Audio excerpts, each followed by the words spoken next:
Hello. So in this video, we are trying to answer the following question. Why is GDP an imperfect measure of economic well-being?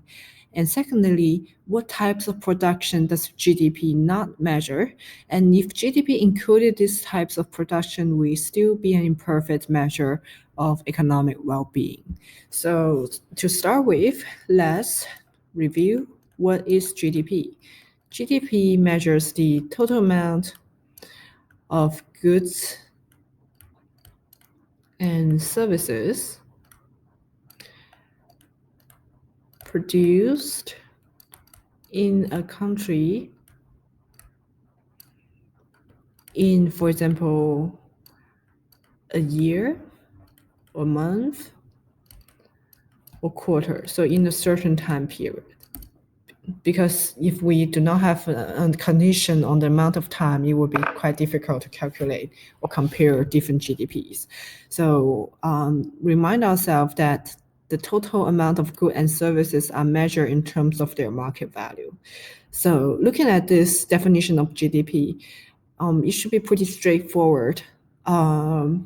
It probably is not that straightforward of what GDP does not measure. So we again remind ourselves that GDP has the following components. One is consumption of final goods and services. Secondly, it measures investments, and then it also measures government spending. Then it also measures the net exports of the economy. And I think the answer to our question is that GDP is definitely not a perfect measure of the well-being of the economy because quite a lot of things are not included in the calculation of GDP. For example, home production or household production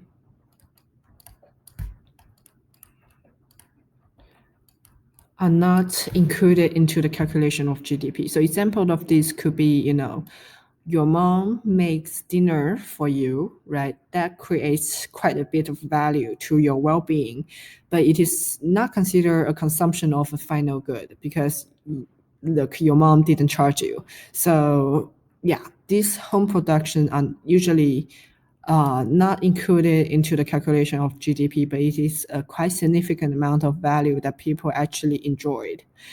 And secondly, pollutions are not included into the calculation of GDP. Notice that a lot of goods produced in the economy are coming with a lot of pollutions, and that actually, devalues or reduce the value that we enjoy through the economy, but it is not included in the calculation of GDP, right? A third thing that GDP is not calculated is some of the crimes happening in the economy, right? And crimes and other social problems. This affects the well-being of all the people in the economy, but when we are looking at the GDP, it does not adjust for the amount of crimes or other social problems. Lastly, GDP does not tell us how good the distribution of all the goods and services are in the economy. The well-being of people in the economy is definitely affected by how well distributed of all the goods and services, right? It could be that a country produces a lot of goods and services as reflected by GDP, but a lot of the people in the country is not enjoying as much good as possible, or as much good as the high GDP reflected. So these following four reasons. One is, GDP does not include home production, GDP does not calculate pollutions, and GDP does not include crimes or social problems.